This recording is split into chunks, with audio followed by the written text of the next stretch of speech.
خاموشي ده او اصلي علت ته یې ځان خوري ده او اصلي علت ته یې په ختیځ سپین غر کې ستا د رنګ رڼا ده خوشبختي ده او اصلي علت ته یې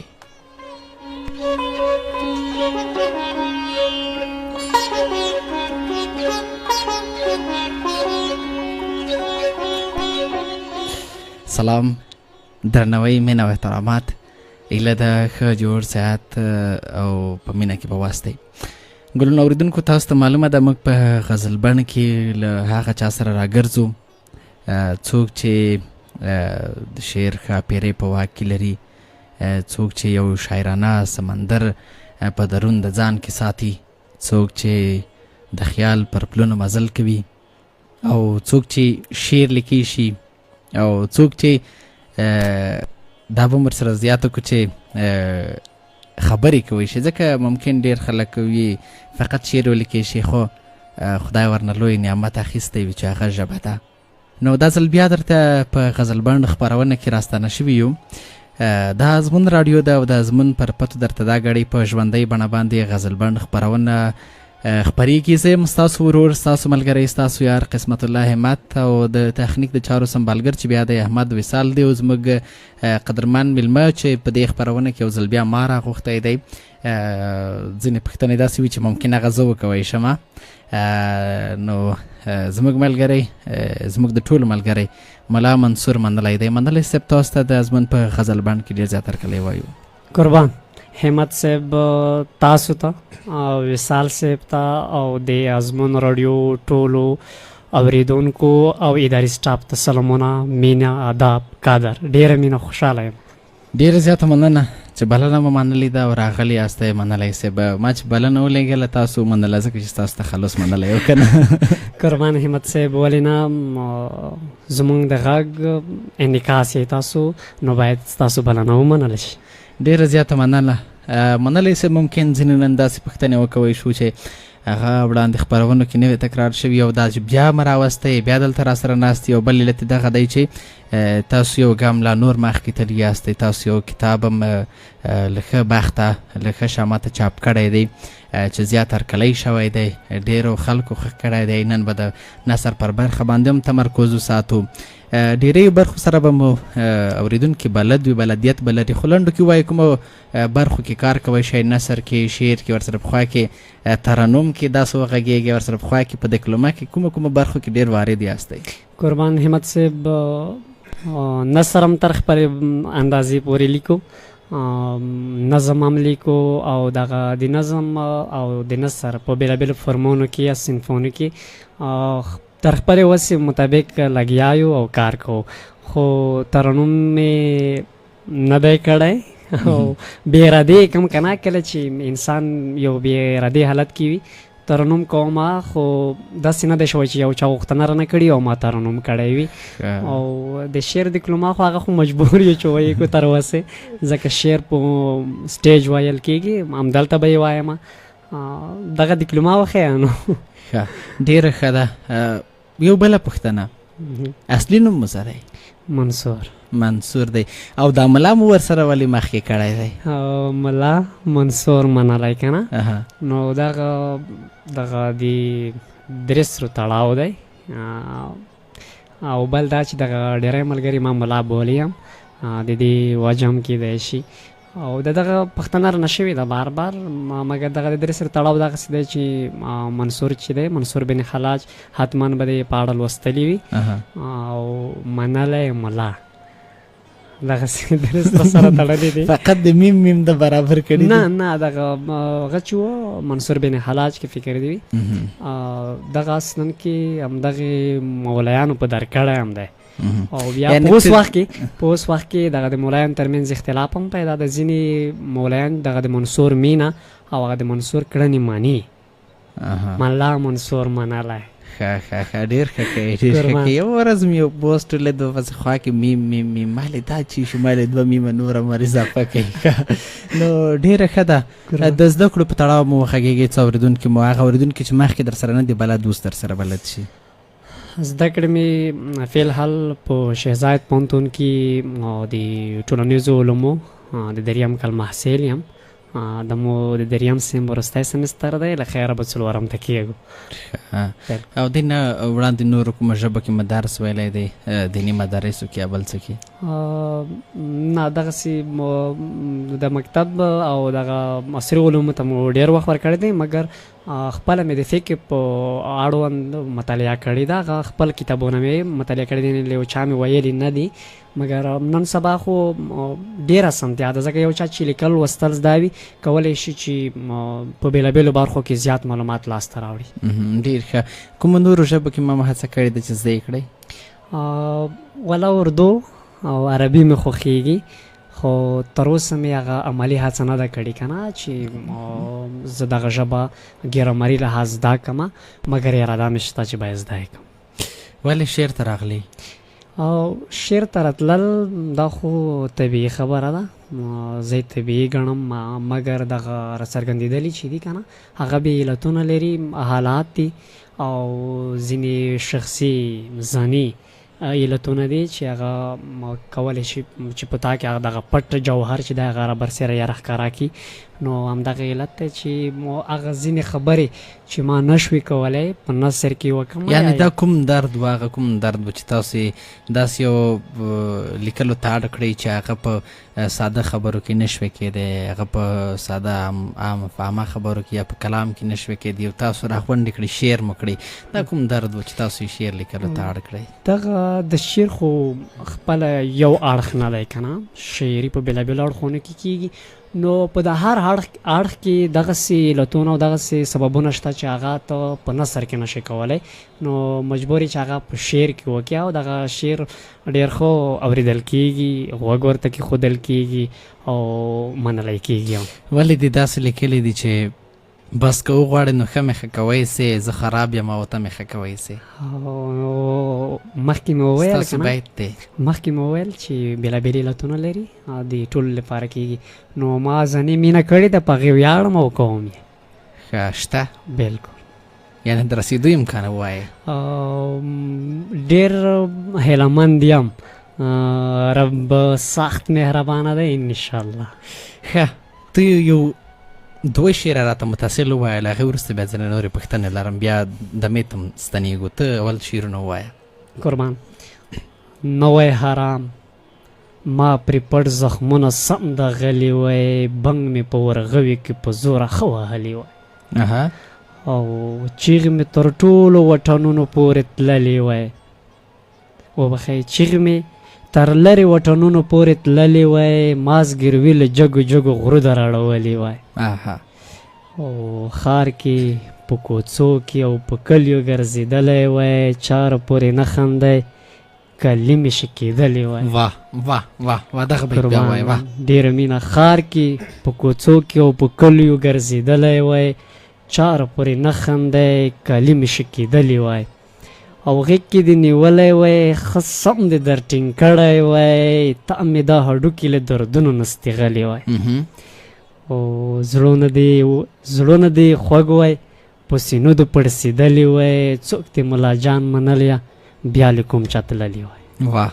واه واه واه ډېره مینه. یو بل غزل مو وایئ دغه د شعر په هغه برخه کې چې پاتې را نه شو د خپرونې د اجنډا مطابق، د خپرونې د هغه برخو د ډیویژن یا د تقسیم مطابق یو بل شعر م اورو. قربان په سترګو خیال کې مې دروړي خو چې رښتیا یې وړی وی، کاش چې باد اخیستی وی تر تا یې وړی وی. واه واه واه واه. خیال کې مې دروړي خو چې رښتیا یې وړی وی، کاش چې باد اخیستی وی تر تا یې وړی وی او زه د خوشبویۍ تر بېهوشۍ وی رسولې، تا ویښتان خلاص کړي وی هوا یې وړی وی او رنګ ته مې د ژیړ رنګ تیزي ورو ورو را زیاتېږي، بل ډاکټر پرېږده کاش ستا ترخوا یې وړی وی او جسم مې هم روغ ته وی تر ډېره پورې ورته هر وخت ورسره وی پاروا یې وړی وی او شنې سترګې د شنو اوبو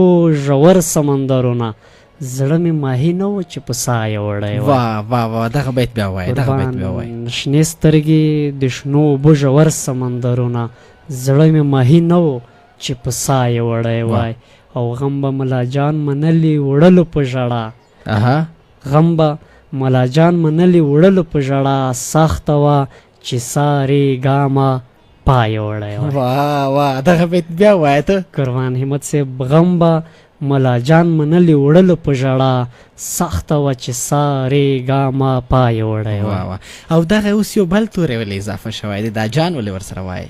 ملا جان دغسې دا چې کله کله دغه د ځان هم ډېر قدر کول په کار وي که نه، ځان ارزښت هم لري، له هر اړخه ځان ارزښت لري، ځکه که ځان نه وي ته نه وي دغه ټول شته شیان به نشت وای.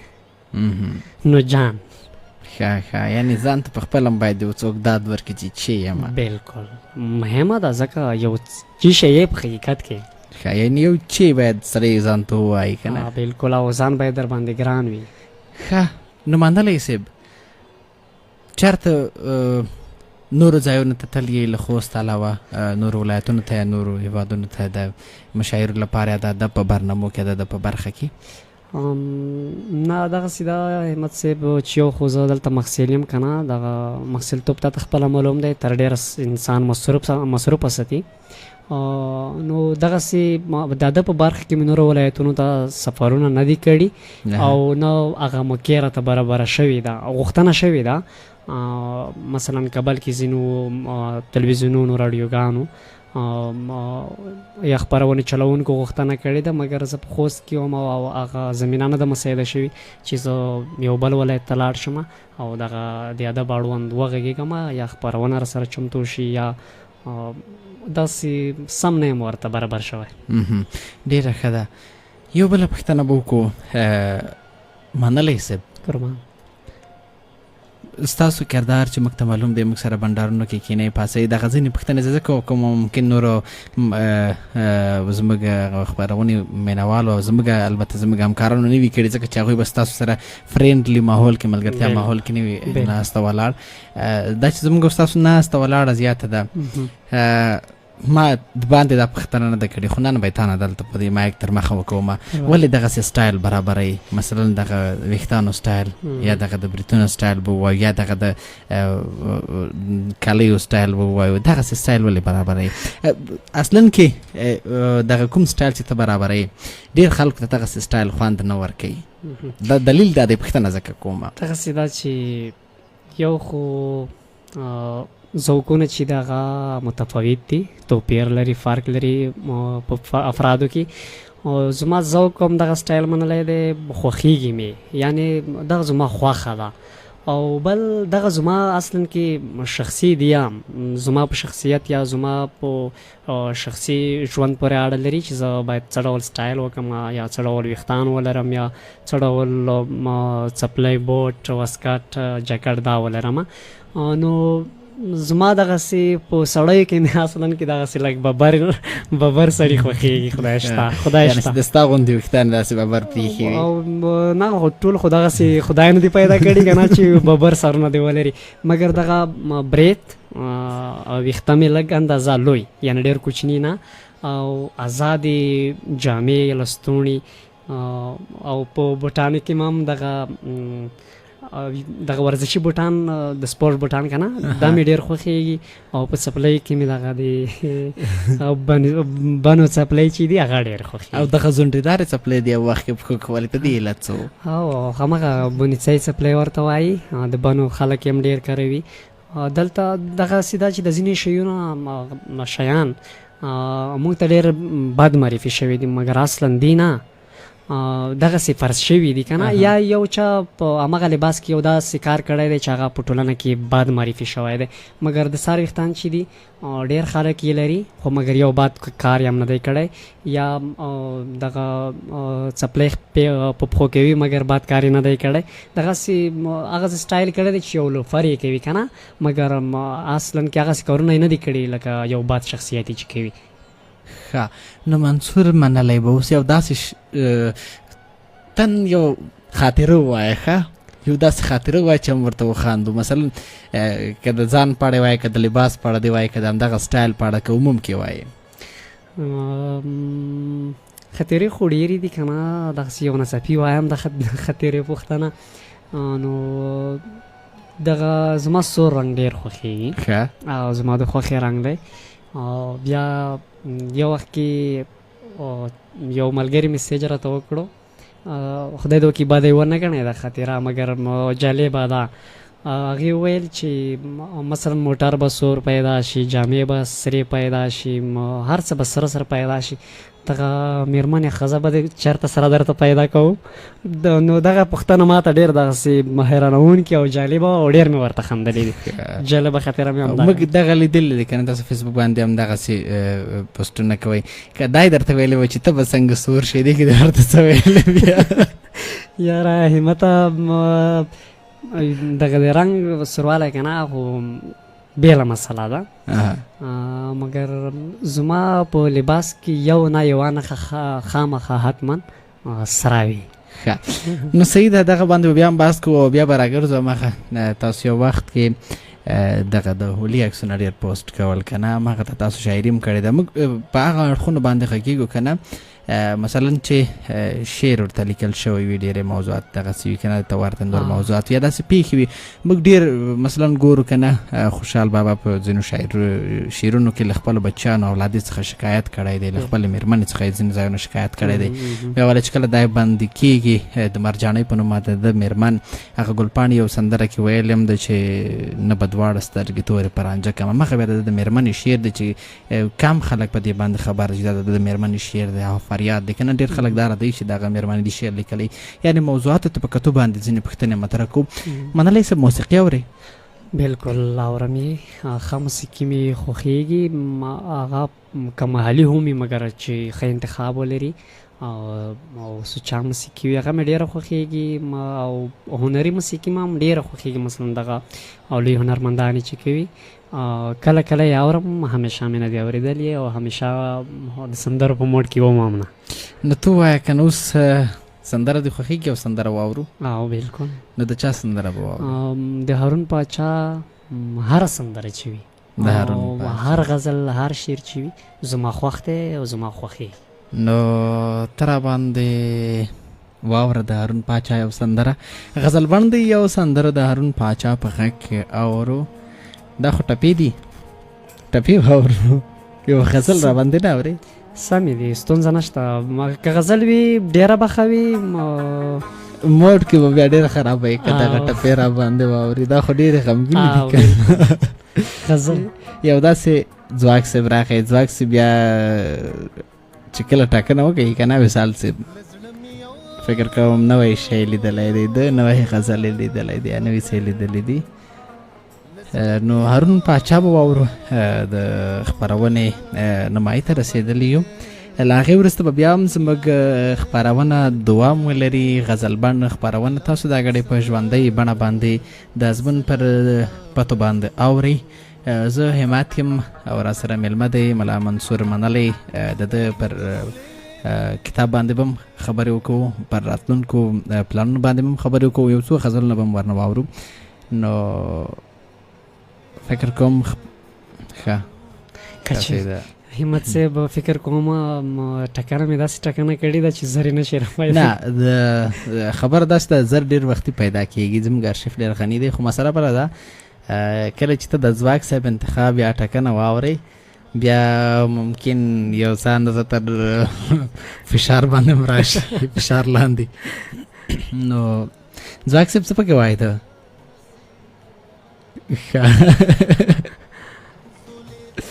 صحیح ده، بیخي صحیح ده. نو منلی صاحب اوکې، فکر کوم پیدا یې کړه د خپلې خوښې او سندره راشه که نظرت یې سا نه رسي دغه ده ښه چې کومه یوه ده صحیح ده، مشکل نشته. صحیح شوه، دغه یو سندره اورو، له هغې ورسې بیا هم راستنېږو.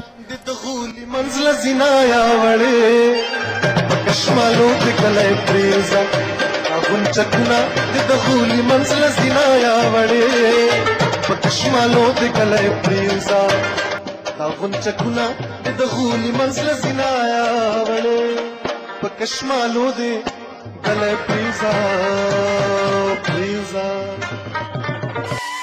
غزل بڼ، غزل بڼ، غزل بڼ. زلزل د انتظار شیبې لالیه په شپې واوښتلې چغې مې زیاتې شوې له بندې کوټې واوښتلې دا ملګرتیا څه ده دا کېږي خاص د زړه په مینه دا ملګرتیا څه ده دا کېږي خاص د زړه په مینه مطلبي بس کړه زما ستنې له سرې واوښتلې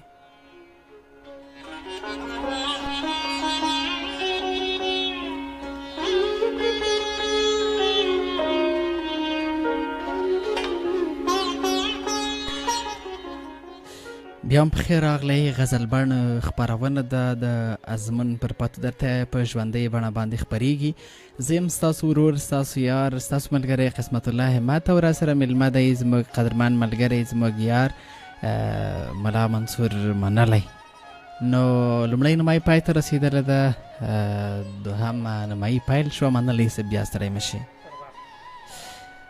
قربان ډېره مینه ډېره مننه ډېره مننه خیر اوسې وړاندې مې ستاسو دوه بیتونه وویل ته یو غزل را سمدوار ووایه که در سره تیار وي چې له هغې وروسته بیا نورو خبرو ته دوام ورکړو ولې نه زما روانه زندګي سخته برباده ده او دا تنهایي څه د کفرو له اولاده ده دغه بیت ووایه زما روانه زندگی سخت برباده ده دا تنهایی څه د کفرو له اولاده ده او غلی درزا مې په سینه داسې روانه ده ته وطن کې جیلۍ چا چوپه له فریاده ده غلی درزا مې په سینه داسې روانه ده ته وطن کې نجیلۍ چا چوپه له فریاده ده واه واه واه قربان ډېر یو لوی درد هغه بیا د ماشوم مال پر مهال چې یو ماشوم څوک اشتباه وکړي یا لوښی مات کړي یا څه نو وایي بیا ورته وایي چې خبرې به نه کړي او ژاړې به هم نه ډېره سخته ده که نه ډېره سخته ده قربان او زړه مې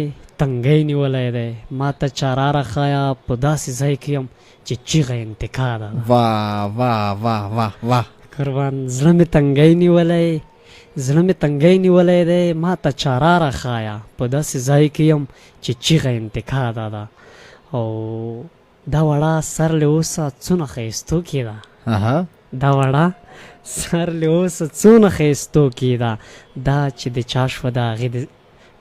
د چا شوه د هغې زندګي ښاده ده قربان او زړه کې دې ګوړې متوا ماله وبخه زړه کې دې ګوړې متوا ماله ملا منلیا هسې خبره کې سترګک باندې متا ده واه واه واه واه نو ډېر په خیر راغلی بیا هم منلی صاحب اوس به وغږېږو ستاسو د کتاب په اړه څنګه مزړه ښه که کتاب ته او اورېدونکو ته یې خپل کتاب ور وپېژنئ قربان د سرو کرښو د قمندان یادونو که څوک د کتاب واخلي او زما خپلې د پیل خبرې او د قدرمن لوی شخصیت ښکلي استاد نورالله خان سریزه پې ولولي نو په کتاب بیا ډېر ښه پوهېدلی هم شي او د کتاب په اړه یې ډېر سوالونه نیوکې یا هغه څه چې د دوی په زړه کې راګرځي هغه حل کېدلی هم شي دغه هغه خبرې دي همت صاحب چې زما په باور د هر انسان په فکر او زړه کې راګرځي مګر ډېر انسانان یې پټوي او نه یې کوي مګر ما دا ښه وګڼله چې مثلا هغه د ټولنې سره د ډېری اړخونه وام نه لګوي مګر دغه د زړه خبرې باید وشي او زما په زړه کې خوسا نه شي خرابې نه شي نو په همدې علت مې دغه کتاب لیکلی دی د زړه او د فکر خبرې پکې ولې مو ورته د سرو کرښو د قمندان له یادونو نوم ورکړه دغه سرې کرښې که نه او بیا قمندان او ډېرو دا خبره کړې وه چې مثلا دغه ته یوازې د سرو کرښو نوم که ورکړل شوی ډېره به ښه وی بغیر له قمندان خو همت صاحب ځینې خبرې باید وشي قمندان یوازې دریشي کړي انسان ته نه ویل کېږي او یوازې په عسکري نظام کې هم قمندان شته بلکې د یوه څه سرلاري یا د یوه څه دپاره مخکې تګ او د هغې جنډه رااخیستل د یوه څه د خپله قمندان کومندو ده، یعنی په عام ژوند کې هم داسې کیدلی شي د یوه فکر پیروي کول یا د یوه فکر رامنځته کولو پر مخ بیول دا خپله کومندو ده. نه دلته ما هغه خبرې راخیستې دي چې زما دپاره هغه سرې کرښې دي، یعنی زما دپاره حدود دي، په هغې کې د عشق، انسانیت، مینې او د عزت خبرې، لنډوکې جملې پکې دي. دغه اساس مې دغه نوم د سرو کرښو کومندان ورکړی دی، یعنی که څوک د دغه کرښو پیروي وکړي هغه به د دې کرښو کومندان وي او هغه به د ده لپاره حد یا اصول وي. منلی صاحب، وروستیو کې ستاسو ځینې منتقدین په اصطلاح به ووایو پیدا شول، ډېرو خلکو نقد یا نیوکه کوله. عالمان وایي چې کله د منتقدین زیات شول فکر وکوه ډېر خلک د تعقیبوي او ډېر خلک د منوال دي. دا دلیل به زه خپله ووایم، بل دلیل تاسو ووایئ څه خبره ولې خلکو دومره زیات نقد کړی؟ زیات هم نه خو بس په اصطلاح نقد شوی، مهم نقد دی. ولې دومره نقد شوی، دومره انتقاد خلکو وکړو؟ لومړی خو همت صاحب نقد، نیوکه او رشخند یا تمسخر دا باید یو کس وپېژني او بیا د دې اړوند وغږېږي که نه، چې زه تا نقد کوم، نیوکه کوم، که رشخند وهم. نو خبره دغسې وه چې ما مخکې وویل چې ځینې داسې خبرې چې هغه زموږ په ټولنه کې سانسر شوي دي، بند ساتل شوي دي، او که یو څوک یې کوي نو حتما به له نقد سره مخامخ کېږي. او یو علم وایي چې که چېرته تا د ټولنې د روایاتو څخه نوښت وکړ، لږ څه بغاوت یې وکړ، حتما به ته د نیوکو سره مخامخ کېږي. نو زما هغه زه هغه د زړه خبرې کوم، هغه د خپل فکر خبرې کوم، هغه روایاتو ته ډېر نه ګورم. یو علت دا کیدی شي او بل علت دا کیدی شي که په شعر کې وي که په نثر کې وي، که چېرته لږ داسې مغلقه خبره وکړي یا یې د الفاظو په لحاظ معلا کوي، نو هغه ډېری خلک همت صاحب بیا نه پرې پوهېږي او دوی ته یو بل ډول تصور په فکر کې د هغې خبرې په اساس ورځي. نو یو علت دا هم کیدی شي ما خپله ځان ډېر کتلی دی، که چېرته د نثر ته نږدې شعر ولیکلو نو هغه ډېر ستایل کېږي او ډېر هرکلی کېږي او له نقد سره نه مخامخ کېږي. مګر که چېرته د شعر په نورو فورمونو کې ولیکلو، مثلا یوه خبره د په اسلامي روایت او فلسفي اړخونو کې ګډه کړه، نو په هغې کې بیا ډېر خلک دا لنډ یا سرسري فکر ورته کوي او یو ډول ګمراهي ورته ښکاري یا یو ډول غلطه خبره ورته ښکاري. زه یې دغه مهم علتونه ګڼم چې په ما شوي دي. ما یو وخت کې فیسبوک کې پوسټ هم کړی و چې ما چې هر څه ویلي دي، هر څه چې پوسټ کوم یا یې نشر کوم، د هغې د ځواب ویلو لپاره، د هغې د دلیل لپاره زه آماده یم. ډېر ښه ده، منلی صاحب. له نورې خبرې به م واورو. د خپرونې په دې دوام کې په همدې ګډۍ کې درنه یو غزل اورو، له غزل وروسته به بیا خبرو ته دوام ورکوو. ستاسو خوښه له نثري ټوټو م راته څه وایئ، له غزله م راته څه وایئ، یا راته هغه لړۍ چې تاسو پیل کړې ده د څه ووایم په اصطلاح چې تاسو کومه لړۍ پیل کړې وه د لیکنو کوچنیو لیکنو ده، اوس فعل حال چې پیل شوې ده د یو مین ولسمشر اساسي قانون، د مین ولسمشر اساسي قانون، که په همدې تړاو باندې نو ستاسو له همدې ټوټو یا د همدې د ادب له برخې یو څه اورو، هغه چې هر څه ستاسو خو اخوال هغه د همت صاحب خدای شته که فکر دې وي ما ته نوی موبایل را رسېدلی دی، له هغې رالیږونکي ډېره مننه کوم. نو هغه ډېر هغه چې دي لیکنې چې دي هغه مې په هغه زوړ موبایل کې دي، دلته مې یوازې شعرونه راخیستي دي. نو فیسبوک کې شته، که تا ته یاد وي یا یې فیسبوک ته لاسرسی ولري، له هغې به یې ته ووایه، زما په ځای زه به یو غزل ووایم. مهرباني ته غزل ووایه. زه قربان ولینا خدایا توبه مې د انسان له خدایۍ توبه، خدایا توبه مې د انسان له خدایۍ توبه، په تنهایۍ کې دومره ډوب یم چې وایي توبه. خدایا توبه مې د انسان له خدایۍ توبه، په تنهایۍ کې دومره ډوب یم چې وایي توبه. او ستا د ژورو سترګو یاد ته رسېدی نشي، ستا د ژورو سترګو یاد ته رسېدی نشي، د څو آرام سمندرونو رقم ژۍ توبه. قربانو له تور پړونې دي زه بلکل صدقه شمه، لتور پړونی د زه بالکل صدقه شمه ستا د حیا په سر په سرک د ملنګۍ توبه. زبردست قربان او ستا جهنم به بیا په سترګو هم ونه وینم. ستا جهنم به بیا په سترګو هم ونه وینم. قربان همت صاحب ستا جهنم به بیا په سترګو هم ونه وینم. رب که تشفي مهربان لکه مرکۍ توبه. واه واه واه واه واه واه دغه بیت قربان بیا ویلو ارزي یو ځل بیا ور ډېره مینه ستا جهنم به بیا په سترګو هم ونه وینم. رب که تشفي مهربان لکه مرکۍ توبه. او لمدان دام داسې په بند بند متوي توبه. لمده اندام داسې په بند بند متوي توبه. ته چې بالکل نڅګرې دي ګنۍ توبه. قربان او تا په غمیو ډک ټیکرای په زل په سپور دی لیلې. تا په غمیو ډک ټیکرای په زل په سپور دی لیلې. قبر یې ما کې ما په څنګ سره د خیلۍ توبه. قربان او اخري دی یارانو لاس ونسې چې شیدې په ملا منلې یوه د ده رقم مینه لیونۍ توبه. ډېر ښه مننه منلی صاحب. زه وصال صاحب وخت هم کم لرو. ښه نو بیا د منلی صاحب د اساسي قانون هغه کومه لړۍ چې د پیل کړې ده ځینې کلمات پکې دي خو زه یې وایم ما ته ډېر خوند راکوي. ځینې بغاوتونه باید وشي که نه. زه هغه یو وخت کې مې پوسټ کړی همت صاحب چې ځینې کافر توري باید مسلمان شي. ځینې داسې توري شته چې هغه کافر ګڼل کېږي مګر کافر نه دي.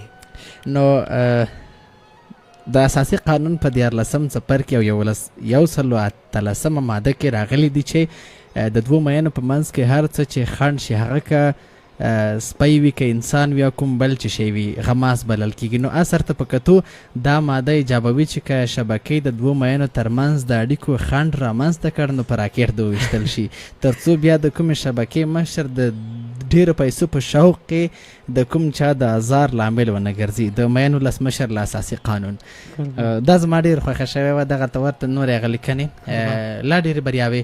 منلی صاحب وروستیو کې ستاسو پیغام ستاسو نظر څه چې لرئ هماغه درنه اورو اورېدونکو ته چې بیا زموږ د خپرونې وخت پای ته رسېدلی. قربان ولې نه داسې ده همت صاحب چې دغه ژوند چې دی دا یوازې په مینه ارزي.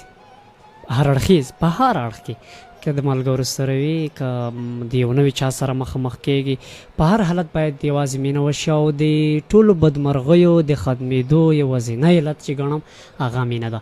مینه وکړئ مینه وپلئ او یو بل په مینه وزغمئ. ډېره مننه. نو همدلته به خپرونه پای ته ورسو که نه د منلی صاحب یو بیت ما ته ډېر سخت ذهن ته تاویږي چې مذهبي لالیه چوف الویخ راوکړه دین خاني او سرندې په دغه ګس اړخ مې درد دی که دین خاني په دغه ګس اړخ مې دغه ته ورته یو غزل و که نه دې کې ډېرې خبرې ما غوښته په همدغه بیت باندې ډېرې خبرې وکړم. دغه بیت باندې خلکو بېلابېل انتقادات نیوکې کړي وي خو اړخونو ته چا نه ول کتلي. نو که چا د منلی صاحب په شاعرۍ باندې لیکنې کتې ما هم یو وخت کې په د ده په فقط یو څو بیتونو باندې یو بیت و ما ته یاد دی هغه چې ژوندون څه دی د سګرټ په سر یې دی اسرائیل څوک دی یو زوړ پوخ نشه دی. او بالکل په هماغه باندې ما تقریبا یو څو سلایډه لیکنه کړې ده تاسو کتلی شئ. نو وخت پای ته رسېدلی دی. وصال صاحب لاسونه څانډي. خپرونه همدلته پای ته رسېږي. موږ یو څه اندازه اخوا دېخوا خبرې مو کولې. هیله ده ستاسو د خفګان باعث او سبب نه وي ګرځېدلي تاسو خفه شوي نه اوسئ. نو منلی صاحب مننه. قربان ډېره مینه اصلا کې که له ما کومه ژبښویدنه یا تېروتنه شوې وي له ټولو اورېدونکو بخښنه.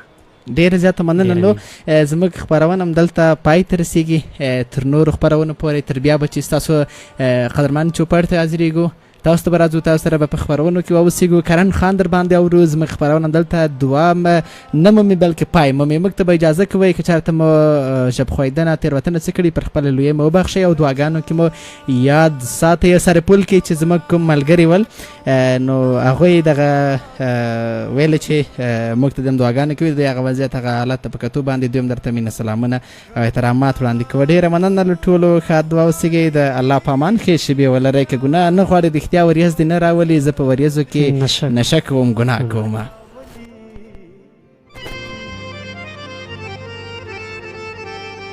زه په وریځو کې نشه